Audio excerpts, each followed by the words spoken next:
Welcome to this week's Derby Weekend Watch with myself, Leonna Mayor, Daryl Carter and Andrew Mount. And of course, it's all about Epsom this week or weekend. If Daryl and Andrew have got anything from anywhere else, we'll talk about that as well. But mainly Epsom, sponsored by SBK. It's also very important this week that we highlight just how fabulous Andrew and Daryl were last week before we start.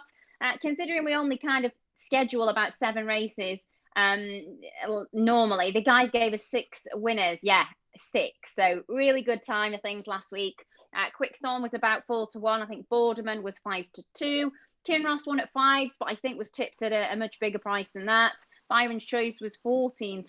Mo Salita 100-30. Andrew's given you that one the last couple of times. That one's won. Soapy Stevens as well at 5-4. So come on, any other racing podcast, beat that if you can. Anyway, let's continue the winning streak this week. Epsom form will probably be crucial for the handicaps, as well as draws, race tactics as well, obviously with the course layout and that camber in the straight. So our first race that we're going to cover is the 2 o'clock at Epsom. It's a class 2 handicap over 1.25 miles. Andrew, do you want to start us off this week? Not particularly, because this is a very, very tricky opener for us. King Frankel heads the market, ran about 2-1 the prices I'm looking at. Now, he got a massive speed figure when runner-up to Bay Bridge at Newbury last time out in a hard handicap. The downside with him is that he's now finished second in 4 of his last 5 starts, the only win coming in a 3-runner maiden when he was odds on. And Mark Johnson, in the last 10 years, it's effectively 9 renewals of this race. He's had 17 runners, all 17 have lost and only 2 have placed. So given that he's got 3 of them here, including the 2-1 favourite, it's a pretty damning stat. So I'd be trying to take on the head of the market here. And the obvious one I kept coming back to was Patient Dream, a course winner for Rafe Beckett, who's got Oisin Murphy booked. Won on his first start since being gelded last time out. So I thought I'd side with him. Stable's absolutely flying at the moment, running about 30%. So Patient Dream for me, just take on the Mark Johnson horses was my main play in the race, really. Yeah, and not just in this race. I think they've been a bit quiet of late, haven't they, the Mark Johnson team? So that's probably a little bit off-putting. But yeah, Patient Dream got that recent course form, which could be a real positive off a mark of 83. Daryl? Yeah, very similar to Andrew. I came down on Patient Dream as well, simply because of the course form. And there's some hidden form lines in amongst some of his runs that suggest he should be better than a mark of 83. He's up £7 for his win over course and distance last time, but that form has worked out really well. Well, I say it's worked out really well. I mean, the second was beaten next time out, but won off £3 higher at Sandown on soft ground. The third one next time out, but that was over 7 furlongs. The fourth went close next time out, but that was dropped in grade. So it's kind of giving you a little bit of mixed signals with that form line. But he does look like a progressive horse. The reports I got suggest that he was going to need the run on the day, and going by some paddock experts, that was what was thought of him on the day. But he bolted up almost. He was well on top at the finish. He's surely got a little bit more to come. This step up in trip should suit him, but this is not straightforward. Like Andrew said, King Frankel did run a massive race in that London Gold Cup, faster than the Fillies race on the card, and the front 3 in that race are rated in the high 90s. So he's definitely got a bit in hand off a mark of 88. I don't know with him. I don't trust him, and I don't know why. I think he's a good horse, a rock solid horse. I think it's because he threw in that really poor run on the seasonal return at Trawlerman. It was a really bad run. It wasn't the case of just needing it. So yeah, I'm slightly concerned about him at the top of the market. And then I was looking down at the bottom. I like Camelot Towers. He can't be as bad as he was at Newcastle last time when behind John Leaper, beaten 12 lengths. He can't be that bad. He was good at Redcar on the turf before that, and he got no run on debut behind Oz Legend. Now that form ties in with King Frankel, so it's a very, very tricky race. I think Camelot Towers is better than a mark of 85, or will be in time. King Zane's the other one, the other Johnston runner you could make a case for with some really strong 2-year-old form, but he does look handicapped about right. Patient Dream or Camelot Towers it's a coin toss. I don't think it's going to be a betting race for me simply because I think it's going to be too tricky. We'll go Camelot Towers just to be different. To Andrew. There's 9 runners, isn't there? I think Camelot Tales is about 10 to 1 at the moment. So, you could, depending on how you like to bet, you could even back Patient Dreams in a single. You could back Camelot Tales each way, or you could back them in a forecast. So, anyway, different opinions slightly, but both agreeing with Patient Dream in that first at Epsom. The next is the 2:35 at Epsom, the Princess Elizabeth Stakes, which is a Group 3, just over a mile. Another competitive fair. I don't know whether it's any easier than the last race. Daryl, do you want to start? Yeah. This was a 3-year-old only race last year.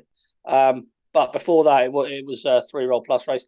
9 3-year-olds have tried, 2 have won. So they've got quite a good strike rate in this, receiving about £12, I think it is, isn't it? So we see not too long ago at Goodwood, Illykato get on top of some decent horses with that sort of allowance there. So I don't think Illykato should be written off by any means at all. But I do like Posted, the older horse. I think this is the easiest task Posted has had for quite some time. This is definitely her level. She was really progressive last season, and she caught the eye a little bit at Newmarket on seasonal return when 5th. I think she can forgive her a run at the same venue at the back end of last season on soft ground. But prior to that, it was a career best at Sandown against the boys and Lavender's Blue. I think that's a really strong piece of form. She was behind Memora at the venue before in the Atlanta Stakes, but she was held up at the rear of the field, got no run that day, finished really, really strongly. I think the slight step up and trip in this stiff track should suit Posted. And like I say, I think this is, if the weight is obviously a big factor, but I do think this is an easier task than she's seen for quite some time. So I thought Posted to take a step forward from that Newmarket run and get her head back in front. See, I quite liked Illykato, and now you've mentioned a positive for her. I just thought she's unexposed, isn't she? And she was a bit slow away last time. Still just about managed to get up. So yeah, I think it's definitely worth upgrading that effort. That Goodwood effort from the position she was in to get up and win that day was definitely worth upgrading. I was slightly concerned that it was a fairly slowly run race, dictated on the front end by Memora, and I just don't know. This will definitely test her stamina. Put it that way. So, Illykato is very interesting, but just thought Posted's got a little bit of class angle to her. Yeah, so Posted's on beneficial rating of 108 and Illykato 102. Andrew? Yeah, tricky one, Posted. She only tends to win in small fields, 7, and 6 runners, I think. And she seemed the kind of funny horse who was best off a strong pace, but also needed a small field, otherwise she'd find trouble. She really surprised me last year when winning at Sandown. A great ride by William Buick, because he saw there was no pace in the race, so he just went straight to the front and stayed there, winning at 16 to 1 by 3 lengths. As Daryl said, has run quite well since in Group Company at Newmarket on a couple of occasions, Group 3 and Group 2. Wouldn't greatly surprise me if she won here, but at the prices, I wasn't hugely keen. I also like Illykato, one we gave a positive mention to when winning that 6-runner contest at Goodwood. I ended up napping at Agincourt, who was beating a nose in the Racing Post that day, which is a bit of a gutter. But Illykato was 12 to 1, one of the outsiders, but had been sort of 25 to 1 plus early doors. I think she's possibly a shade underrated, could still go well here, around about 7 or 8 to 1.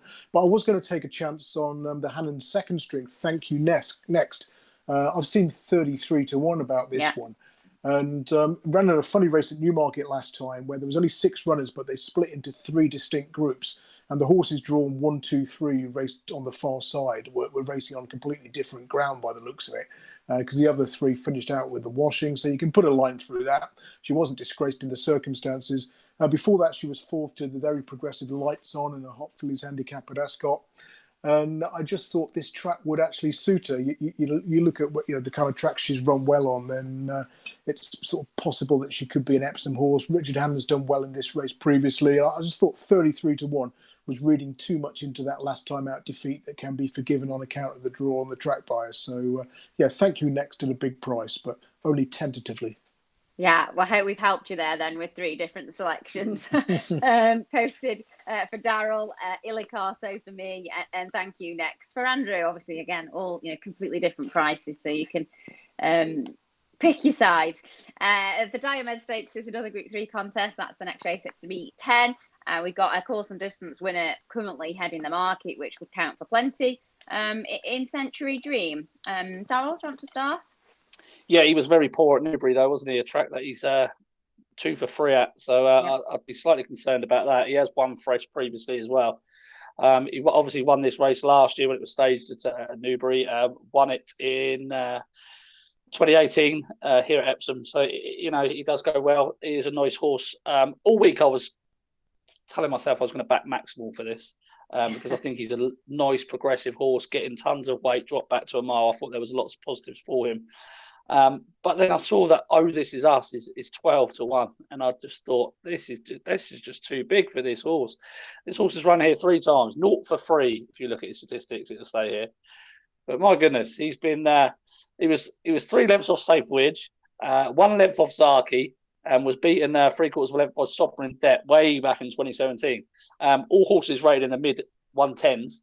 Now that form line does give him a little bit to find with today's favourite, but today's favourite comes in here off the back of a really poor performance at Newbury. And This Is Us wasn't seen to best effect at Windsor last time when tracking the group over the far side rail, when it paid to stay on the near side rail, which the sole runner Solid Stone did and won quite comfortably. The second's come out and won since. And previous to that, he beat Prince LG at Ascot. It was a fantastic run, and he's half the price. Yeah. So, I just thought he was the one that was overpriced. I thought Epsom and a mile was definitely what he wants. Most of his runs here have come over 7 furlongs, and he's just been coming too late. But we know he handles the course really well. I think this is one of those fields where a lot of these are not good enough to be running in a Group 2 company, but then they're open to vulnerability to a progressive horse in Group 3 company. So I just thought if you could pick something out, not saying that, This Is Us as a progressive horse, but if you could pick something out that had a nice bit of course and distance form or goes well at the track and something like that is in their favour, I thought he might have quite a big advantage. He's a double figure price, and I don't really understand why. Maximal is probably the most likely winner, given the weight he gets and his progressive nature, but I can't not back This Is Us at 12 to 1 for this race. This Is Us is this selection. Think you're going to end up backing them both? Maybe. I don't like Maximal. I don't like 3 to 1 about Maximal. I think this is a big ask for Maximal. This is a massive step up, into open, group company for him. This meeting today, the race before at the 2:35, is definitely going to give us a line of form on how the 3-year-old fillies match up to those with more experience. And Maximal will probably give us a good line in here on how the 3-year-old colts match up to those with experience as well. So you're taking a little bit of a risk backing Maximal at 3 to 1, I think, given that you are asking him to find quite a bit. And 3 to 1, I could probably leave 3 to 1 alone. If he was to touch 4 and 9 to 2, I might take a small chance. But the one that's definitely overpriced for me is This Is Us. So that's where it has to go. On my screen for best odds at the moment is 4 to 1. So Maximal is 4 to 1. Yeah, I know This Is 14 to 1. So we'll see closer to the time. Andrew?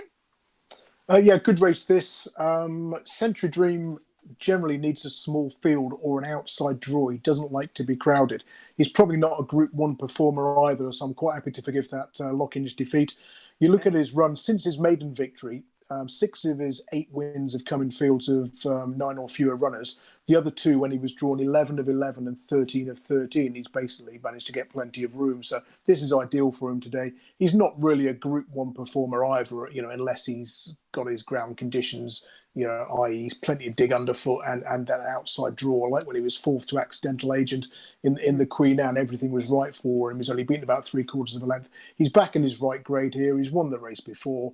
I mean, he stall 8 of 9, absolute perfect. He'll get plenty of room, come with a run down the outside. I didn't like Duke of Hazard. He's a horse who tends to peak in July and August time. I don't think he's ever won before around about mid-July. So although there was promise in that comeback run and Frankie Dettori's booked, I'd prefer Bell Rock of the 2 horses in the same ownership here. This Is Us, I couldn't fault. He was second in this race, I think, 3 years ago. And last year I did put him up as the danger to Safe Voyage when he ran here, but that was over 7 furlongs, and he just couldn't get going quick enough and kept on well. So plenty of ticks and boxes for that one. Daryl makes a good case. But yeah, I'm going to have to go Century Dream. Very, very hard to beat in small fields in this sort of grade. In terms of the going, if I could choose, I'd go for something softer. But we know what Epsom are like. They're tap happy, and they're just going to turn the taps on and leave them on. So it's probably going to look like good to soft ground. Yeah, they already are, aren't they? Okay, that's the 310. Excitingly, we've got the Dash next of this race. Literally blink and you'll miss it. So don't. Got loads of runners in here, as we always do, and class tends to come to the fore for this. We normally have horses up at the top of the weights winning and placing. I think the last 13 of the last 22 renewals have been horses at the top of the weights, more or less. I think Stone of Destiny, a really obvious horse in here, proper unlucky last time at Goodwood, missed the break, was out the back in a slowly run race. Desert Safari, the horse that won, was ridden more prominently, got first run. You need luck in this race, but they will go plenty quick enough because they always do. So hopefully it will set up for Stone of Destiny. That would be my pick in the Dash. Andrew, do you want to go first? Yeah, this is a great race. Fine spectacle. You got 20 runners, 1 winner, and 19 hard luck stories. So, draw-wise as well, we've seen plenty of horses win this from the low draws, like Ornate, of course, who just blasted out from the lowest draw, got across to the rail and made all. So, and again, we see time and time again, horses held up just behind the pace, drawn high towards that near side rail, can get into all sorts of trouble. So it should be a cracker. But the one I'm starting with is Only Spoofing for the Kevin Coleman yard, an Irish raider. Yeah. Now, he's come right down the weights recently. It used to be with Jed O'Keefe. He ran some really good races in Britain, several wins. And, looking back, some of the times he's run well off higher marks than he gets today, particularly at York when he was 6 to Moss Gill, doing second best of those to race on the far side. Moss Gill was running off 90 that day. I think he's now rated 106. Yeah. And he bounced back to form when they bet him from 33s into 11s at Navan last time out. He's gone up from 80 to 89. It's still well below what he's capable of, and the marks he's run well off in the past. And I think from stall 20 of 20, as long as he gets a clear run, that's a big if, I guess. But odds around about 9 to 1, 10 to 1 look ideal for him. So yeah, Only Spoofing for me. Yeah, I've gone with the same. Obviously, Stone of Destiny out of 17, but you need a bit of luck. See what happens. Probably won't get it, but there you go. Stone of Destiny is 9s and Only Spoofing is 10s, as Andrew said. Daryl? I would rather eat a handful of baby sick than have a bet in this race, to be honest with you. This is impossible, isn't it? This is not for me. No, this is not for me. I went through the race trying to find something. Yeah. I just think this race, I think if you can get on the front end and just keep rolling, I think you're going to be very difficult to catch. And like Ornate, like this is what Ornate wants. This is his ideal conditions, a downhill 5 furlong race. He's not lost any of his sharpness, but he has lost the ability to see races out, I think. And I think return here, perhaps he can just blast out in front and keep going. He's got one way of going about him. He's not going to have any hard luck stories. You're going to get a run for your money. That's for sure. And if he's caught, he's caught. Yeah. Look, I couldn't be confident on any horse in this race, but I would give Ornate a good shout to back up his win in this race last time. Okay. I think it's about 12 to 1 at the moment for Nate, and that's for the Dash. The big finale is at 4:30, of course, for the weekend, the Kazoo Derby. There's been a lot of drama, hasn't there? I read Daryl's podcast this morning. It's not a podcast, is it? Read your online article, and obviously all the stories around this race. Of course, all the jockey changing for John Leaper, and then Adam Kirby's picked up a different ride, etc. Obviously, Aidan O'Brien as well doesn't have a big hand in there now, but he does have Bolshoi Ballet in there, who does look an uncomplicated horse, isn't keen, and you would assume that the track won't be an issue, but difficult looking race. Andrew, would you like to start us for this 4:30? Yeah, probably one of the races I'm least interested in from a betting perspective on Saturday. So I've tried to pick holes, and I mean, he's trying to win money. He's not bothered about quality. That's how it is. I was hoping Bolshoi Bally would get stall 1 so I could take him on with more confidence, because in course and distance races this century of 10 or more runners, stall 1 is 0 from 126. Oh, poor Adam. Yeah, I mean the expected number of winners is over 10, so that's a statistically significant sample. The reason, of course, is that although Epsom's a left-handed track, the 1.5-mile start climbs up to the right as the stalls open. So if you're on that inside, you generally get shuffled back. We saw it last year, didn't we? With one of the market leaders, just really difficult to get back involved. The bigger the field, the harder it is to win from stall 1. So of course that doesn't really help us here, because we've got a 40-1 shot in Adair. I was kind of half hoping that Adam Kirby would win this. It would be the story then. Oh, I know, and me gets jocked off and then does Frankie in a photo on John Leaper. John Leaper, I can see improving again to run well. But Bolshoi Bally was hugely impressive last time out, and I don't think it's significant that Aidan O'Brien's only got 1 runner in the race. It's probably more to do with there's plenty of opportunities elsewhere for his other horses, and it's a absolute pain in the backside travelling anywhere, and they've got a very good one here. I mean, Max Swinney I was with in the Irish 2000. You were. Quicker ground's not going to be ideal. In terms of breeding, I've read some good articles suggesting that he'll stay and could even improve for it, but I just worry that it won't be soft enough even with plenty of watering. I know Daryl fancies Southern Lights each way. I could make sort of half cases for Youth Spirit and Gear Up if you're looking for one at a big price. But yeah, I just wasn't really interested in the race at all as a betting race. Hurricane Lane, I mean, is solid enough. That's who I was just about to ask you about. I mean, fairly drawn in 5. Charlie Appleby's won the race, fairly recently. So, I mean, I'll nail my colours to Hurricane Lane, but it's not a race I'm going to be having a bet in. Yeah, I thought that trial that Hurricane Lane won wasn't a bad one. Step up in distance should help. Unbeaten colt, it's a kind of, I think he's a bit of value in that field. So that would be my selection as well, but I don't have a super strong opinion. Daryl? Yeah, I thought Hurricane Lane. You look disgraced when Andrew said no. No, it's fair enough. It's one of those races each year. You either come to it and you have a strong opinion, or you're sort of not really fussed. You know what I mean? If something's taken you that you've watched win and you think, oh, that's going to win that straight away. Yeah, we haven't had that this year, have we? No, exactly. And for that reason, I don't think it's an overly strong derby this year. I really don't. I'm assuming that Bolshoi Ballet is going to go forward. Yeah, no pacemaker in here for Aidan O'Brien. Yeah. Like I said in the article earlier, there's been, he's had 33% of the runners in every field in the last 10 years. And now he's just got his 1 runner. I'm assuming he's going to go to the front as he did at Leopardstown last time. I'm slightly concerned about the trip for him, to be honest with you. I know it sounds crazy, but I am. I didn't really think he was hitting the line that strongly at Leopardstown last time. And the thing with the Irish racing, what you must remember is that the Irish races tend to favour those ridden prominently. They just don't go much for tempo. Now, in this particular case, the last race that Bolshoi Ballet ran was actually in a very fast time. But they do tend to favour those ridden prominently. And that was the reason I came down to Southern Lights earlier in the week at a big price. If you go back and watch that Devonstown run, he was travelling really strongly. And then the 200-1 shot, who was, attempting to make all alongside Bolshoi Ballet, dropped right back into his lap. He had to switch out to the right.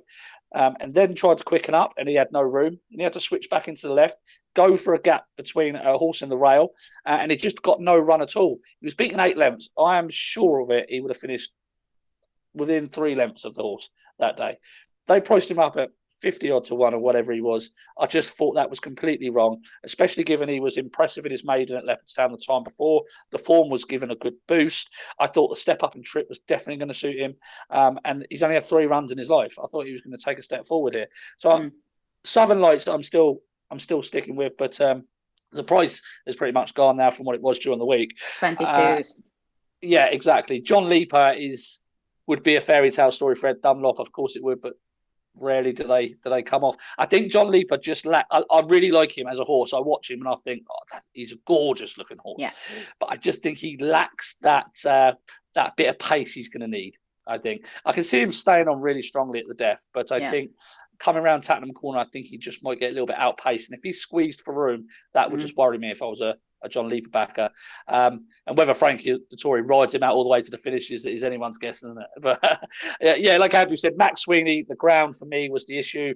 Third round, didn't really like the run at Lingfield last time, beating Adaya. I thought Adaya was slow. What do you think of Hurricane Lane? I thought that last run when he won, considering he kind of looked outpaced at a time and then ran on again, and he's stepping up in trip.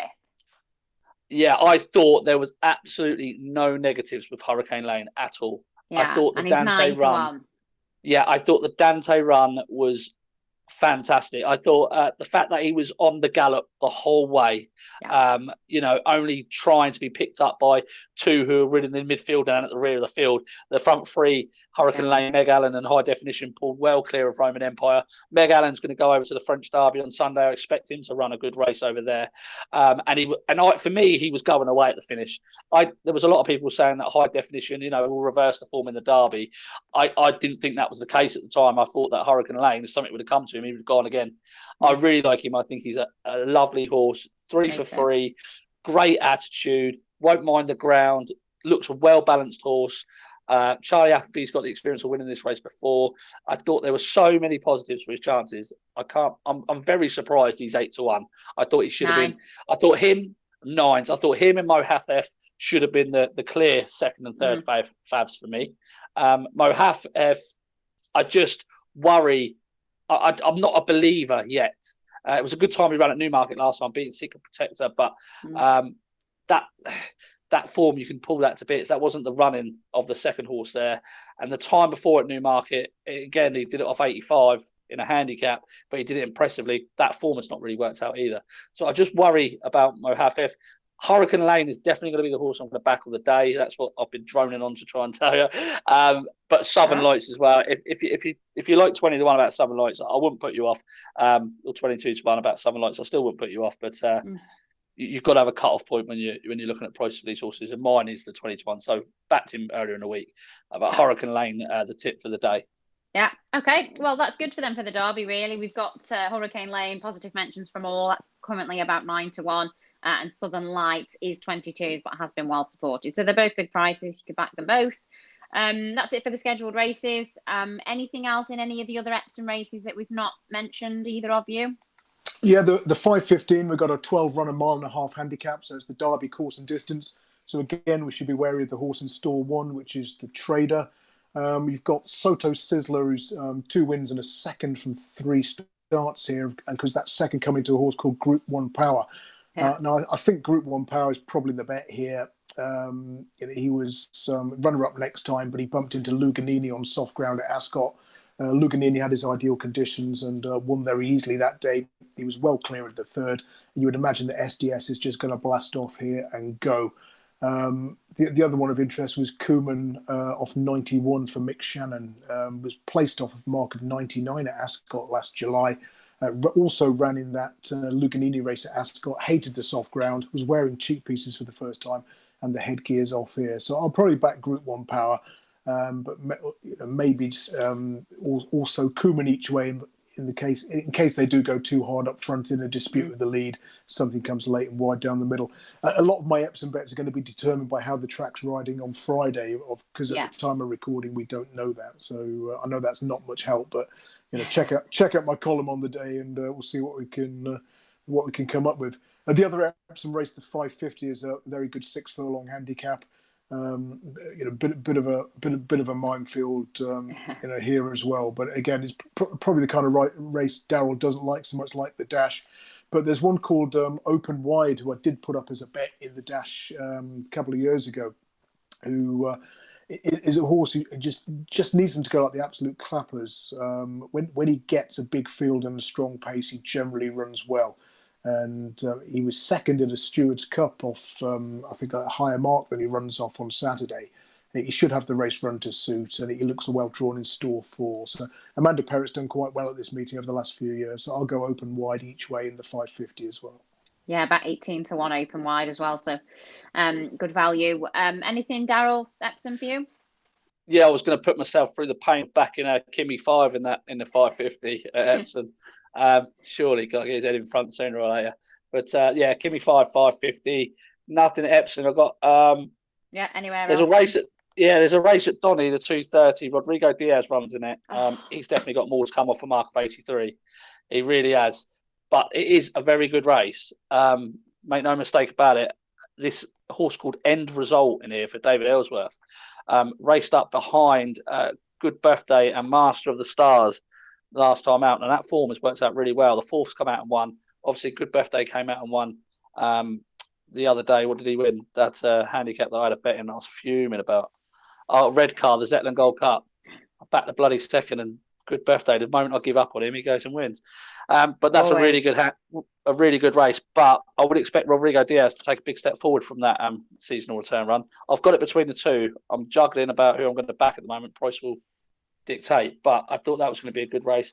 In the 450 at Doncaster as well, Lafan makes his handicap debut for Richard Hannon. Yep. And an opening mark at 75 could really underestimate this horse. And given quite easy times of it in some novice races at Lingfield and at Doncaster. Doncaster run behind George Peabody has worked out really well, his debut run. And the time figure was quite good of that race. And obviously he's returning here to Doncaster and steps up to a mile off a mark of 75, opening mark. So he could go very well. But there's some good action all over the place. So I've got to get through a bit more work yet. Andrew, anything anywhere else? I know you did Epsom. Yeah, just one at Listowel, the 225, a horse called Godhead, trained by Ado McGuinness. Very interesting booking in the shape of Colin Keane. He's been apprentice ridden the last twice. He was an eye catcher 2 runs ago at Cork in the Mallow handicap over the straight 7 when he raced on the far side and had zero chance. The first 3 that day drawn 24, 19 and 18. And he was drawn in stall 3, did really well to finish in mid-division. Went to the Curragh next time, dropped in trip to 5.5 furlongs, very much on the short side. And again, he was on the receiving end of a draw bias. Low-drawn prominent races had a massive edge, and he was drawn in stall 24. So he's just had zero chance from the draw the last twice. Loads of duck eggs going into Saturday's race. He's going to be a big price as a result, touch wood. 6.5 furlongs looks of the ideal trip, stepping up after that Curragh run. And so that's Godhead, number 3 in the 225. Okay. I've got one at Doncaster that I like. It's a favourite, unfortunately. 340, that Maiden Castle of Henry Candy's. I thought that was a good run back from a break. At Windsor, the first 2 pulled 9 lengths clear. Actually got awarded the race, didn't they? And they then appealed. Peter Charalambous went down to BHA in London, wherever, appealed to get the race back, and they didn't. So that stands. And I thought the handicapper hadn't been too unfair putting that one up £6. I know obviously the first 2 were close, but they were 9 lengths clear. First run for 6 months. Henry doesn't rush his horses at all. Still unexposed. I think is about 11-4, so not exactly a huge price, but that would be my other one from somewhere else. Random side note, I rode my first ever winner for Peter Charalambous, everybody. Random. Anyway, Nat. Go on, Andrew, you go first.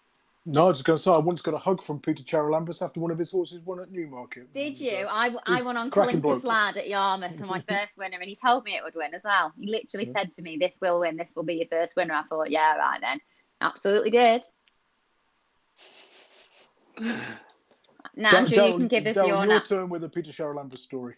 No. I haven't got one. I'm too young. Too young and fresh-faced. Nat is This Is Us in the 310 at Epsom. Andrew? I'll go Godhead at Listowel, 225. My nap, we've already talked about. Daryl mentioned it, and I thought if you nap this, I'm going to kick off big time. Rodrigo Diaz at Doncaster. I agree with you, definitely did so well on the reappearance run, was held up at Newmarket, which often doesn't suit. Travels really well through races as well, so I think there's probably a lot more in the mark. The winner's up £11 for that, and he's on the same mark.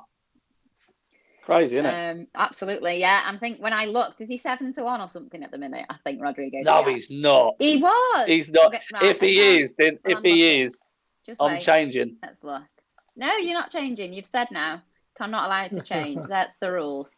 Rodrigo Diaz currently the price I've got is 7-1. So everyone quickly. What time's that race, please, Leonna? I don't want to tell you because if you all back it, my nap will be a short price when it wins. 2:30 at Donny, 7-1. I think it'll win. I was surprised it was 7. So anyway, that's my nap. So hopefully I'll be right, and so will everyone else, of course, because it's a team thing, this video. Thanks for watching, everybody. Don't forget to check out GG.CO.UK. Obviously, loads of insights from the guys. As Andrew alluded to earlier, some opinions, tips, etc. may change because we will have obviously watched Friday's races come Friday night and Saturday morning. So do make sure you check out both Daryl and Andrew's personal social media. Do check out the GG Twitter, Instagram, and the website as well. More tips, videos, and of course the race cards on there as well. Thanks very much for watching. Hope you've enjoyed it. Hope you enjoy the derby, and we'll see you next week.